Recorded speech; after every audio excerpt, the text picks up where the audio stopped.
نے خوب کہا تھا ہڈیاں کمبڑ گوڈے کھڑکن تے اڑ گیا نک تیرا اجے بھی بدیوں باس نہ آئیں جیو مرد دلیرا یا ایھا الانسان ما غرک بربک الکریم اے انسان تجھے کریم رب کے دروازے سے کس نے دور ہٹا دیا الذی خلقک فسواک فعدلک فی ای صورت ما شاء رکبک جس نے تجھے پیدا کیا تیرے اعضاء کو توازن دیا تجھے غسل اور جوانی بخشی تجھے چلنے کا سلیقہ دیا تجھے بولنے کا طریقہ دیا تجھے سوچنے کے لیے دماغ دیا تجھے سماعتوں کے پردے دیے آج شیروں کو تو نچا لیتا ہے ہاتھیوں کو تو بٹھا لیتا ہے اے انسان ذرا غور تو کر اس رب کا شکر کر کیوں بھول گیا اس رب کو جس نے تجھے پیدا کیا اگر تجھے پیدا ہی نہ کرتا تو کیا کرتا پھر پیدا کر کے چھوڑ دیتا تجھے اگلا تیری ذمہ داری اپنے ذمہ کرم پہ نہ لیتا تو بچا تجھے گرمی کی سختی سے کون بچاتا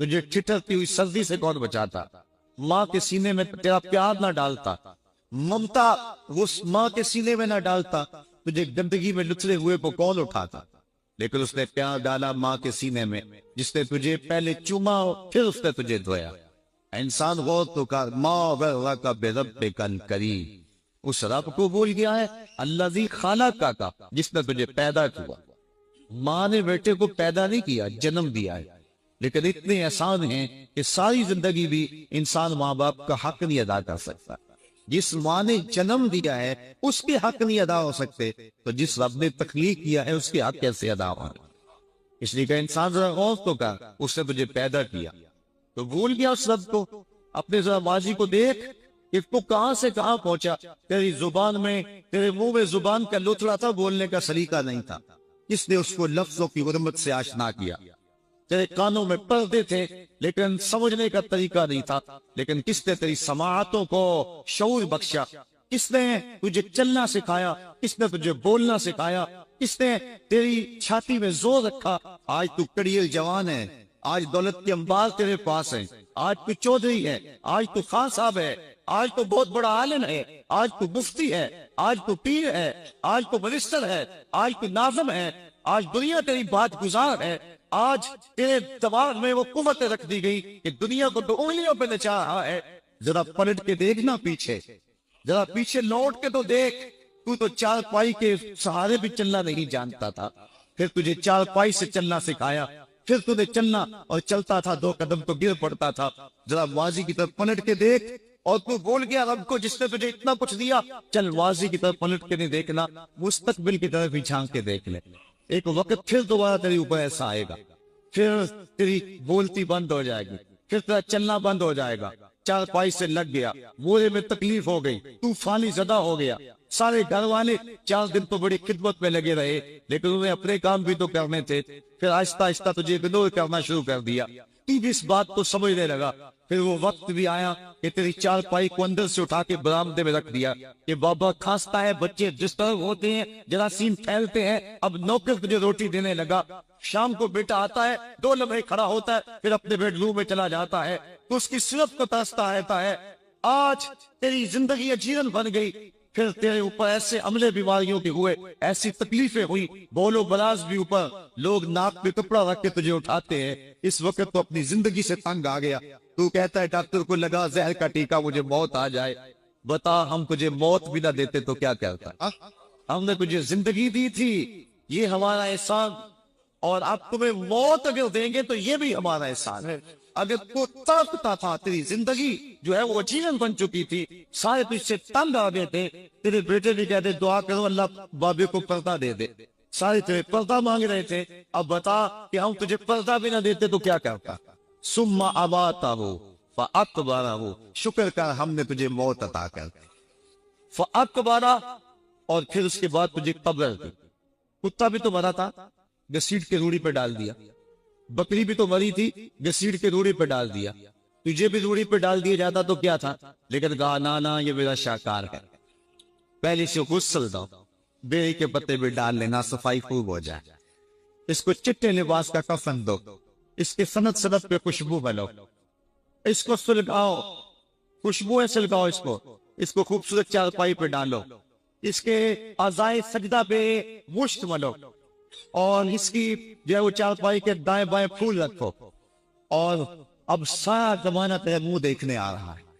ذرا سوچ تیرا منہ دکھانے کے قابل ہے۔ اور پھر کہا اب اس کو اٹھاؤ قبرستان میں لے چلو، زمانہ آ گیا، تو آج دلہا بنا ہوا ہے اور زمانہ تیری برات بنی ہوئی ہے۔ اور کہا کہ ایک آدمی نہ اٹھائیں، اس کا پروٹوکول ہے، اس کو 4 آدمی اٹھائیں، کندھا بھی بدلتے رہیں، کہا زیادہ تیز بھی نہ چلنا، میرے شاہکار کو کہیں جھٹکا نہ لگے۔ اور پھر تیرا پروٹوکول امام کعبہ بھی ہو تو وہ پیچھے ہے، تیری لاش آگے۔ تو نے ہمارے ساتھ کیا کیا، ہم نے تیرے ساتھ کیا سلوک کیا۔ یا ایھا الانسان ما غرک بربک الکریم، ہم نے کہا اس کے لیے چھوٹا سا گھر بنا دو اور اس کے اندر پردے میں اس کو رکھ کے اوپر سے مٹی ڈال دو، اوپر پھول ڈال لو، اور پھر اتنی دیر تک کھڑے رہو جتنی دیر تک اونٹ کو ذبح کرتے ہیں، اس کی کھال ادھیڑتے ہیں، اس کا گوشت بناتے ہیں، پھر اس کو تقسیم کرتے ہیں، اور پھر آؤ تو دعائیں شروع کر دو، کبھی کل کی محفل سجا دو، کبھی 10ویں کی، کبھی چہلم کی۔ اے انسان، تیرے ساتھ جو کچھ ہوا لوگوں کی نظروں کے سامنے تجھے رسوا تو نہیں کیا میں نے۔ یا ایھا الانسان ما غرک بربک الکریم، ذرا پیچھے پلٹ کے دیکھ لے، نہیں تو آگے جھانک کے دیکھ لے، تجھے کبھی تو شرم آئے گی، تو کہاں بٹ گیا، کہاں بہ گیا۔ آ جا اس کریم رب کی طرف جو 70 ماؤں سے زیادہ پیار کرتا ہے۔ آنا تو نے ہے ہی، آج نہیں تو کل آئے گا، تو کل جو پھر کفن میں منہ چھپا چھپا کے آتا پھرے گا، آج کھلے منہ ہی آ جا۔ آج میری رحمت طرف اڑ بڑھ کے استقبال کر رہی ہے۔ روبی بن حراش ایک بزرگ ہوئے اور تابعی ہیں، تابعی وہ تھا جس نے صحابی کو دیکھا، ساری زندگی ان کے چہرے پہ مسکراہٹ نہیں آئی۔ وہ کہتے تھے کیا خبر میرا انجام کیا ہوگا۔ شیخ سعدی فرماتے جب تو دنیا پہ آیا تھا نا تو روتا تھا، یہ سارے ہنستے تھے۔ بچہ جب پیدا ہوتے تو اور اس کا رونا اس کی زندگی کی دلیل ہے، جب تک بچہ چیختا نہیں سارے پریشان ہوتے، آواز نہیں آ رہی پتہ نہیں زندہ ہے کہ جو ہے وہ گوشت کا لوتھڑا ہے، جب بچہ چیختا سارے خوش ہو جاتے ہیں، مبارکیں دیتے ہیں، مٹھائیاں بانٹتے ہیں، تو اس کا رونا اس کی زندگی پہ دلیل۔ شیخ سعدی فرماتے جب تو آیا تھا تو روتا تھا، یہ ہنستے تھے، ایسی زندگی گزار تو ہنستا ہوا جائے، یہ روتے رہ جا، یہ نہ ہو کہ روتا آیا تھا روتا ہی جانا پڑے تجھے۔ روبی بن حراش ساری زندگی نہیں مسکرائے، فرماتے تھے کیا خبر میرا انجام کیا ہوگا۔ وقت بیتتا گیا، آخر میں فوت ہو گئے۔ ان کا بھائی ربیع بن حراش رسال کو بلا لایا کہ میرے بھائی کو غسل دو۔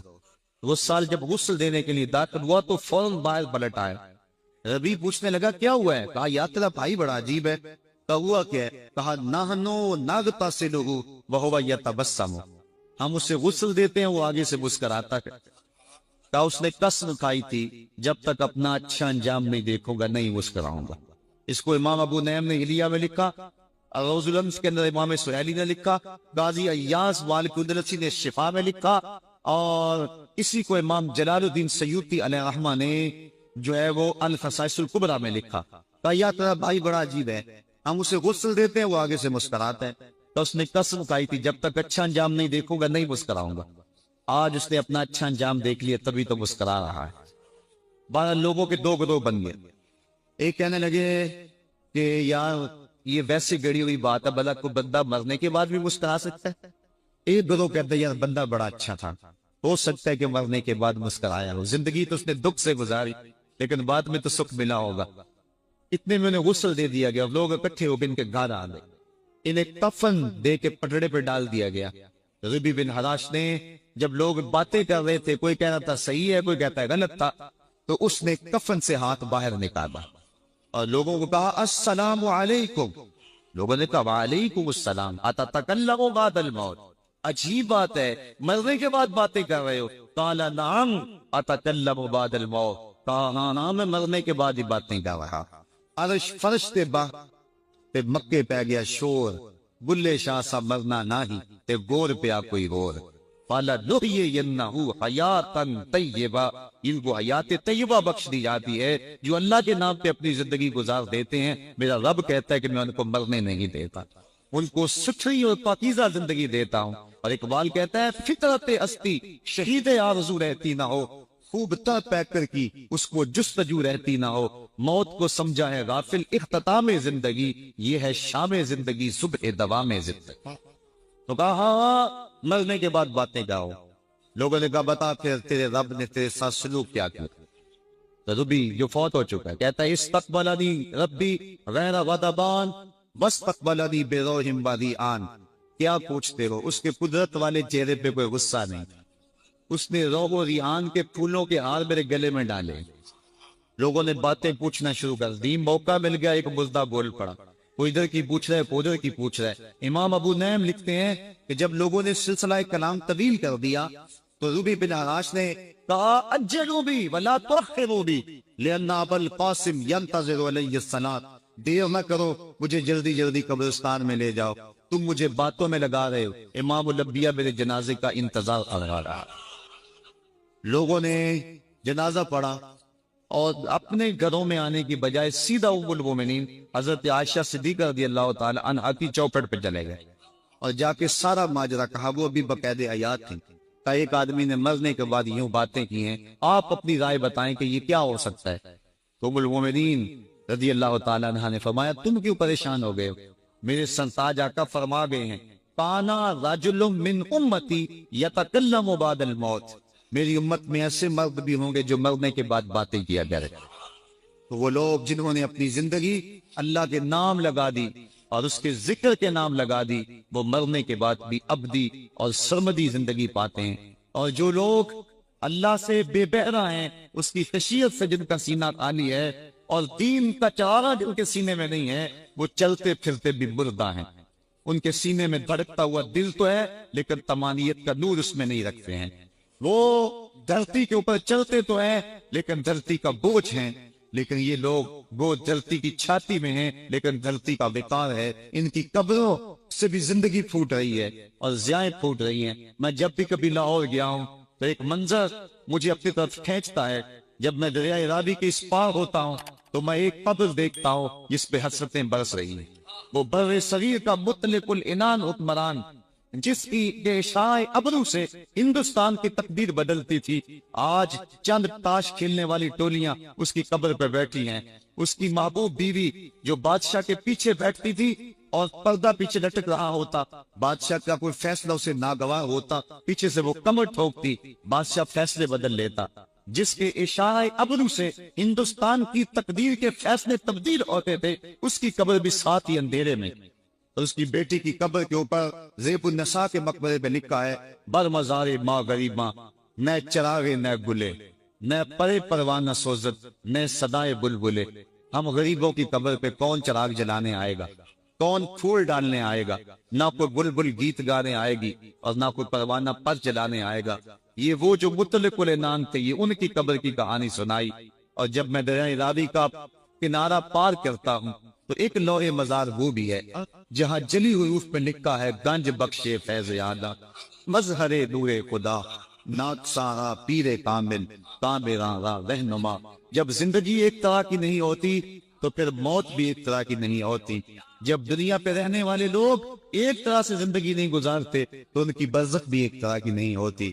تو یہ ہیں وہ لوگ جن کی قبروں پہ آج بھی چراغاں ہیں، جن کے نام کا آج بھی تنتنا ہے۔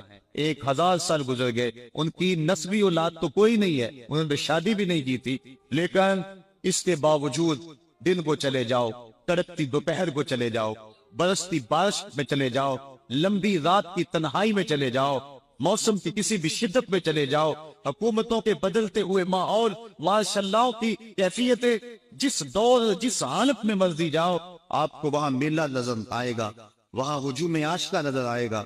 ارے میں گسارو سویرے سویرے، خرابات کے گرد پھیرے بپھیرے، کبھی اس طرف بھی گزر کر تو دیکھو، بڑی رونقیں ہیں فقیروں کے ڈیرے۔ تو وہ لوگ جنہوں نے اپنی زندگی اپنے مالک کے نام گزاری، وہی زندہ ہیں، وہ سرمدی اور ابدی زندگی پائے ہوئے ہیں۔ صاحبو، آپ میرے اور آپ کے پاس سانسوں کا موقع موجود ہے، ورنہ یہ سانس سے تیزی کے ساتھ پگھل رہی ہیں۔ میں کل چلو اقصا میں تم کو میں دکھاؤں، امام انبیاء میرا نبی ہے۔ Look at the colors on that building over there. It's amazing. Wait, look at that over there. میرے آقا کی آمد پہ لاکھوں سلام، اربون سلام،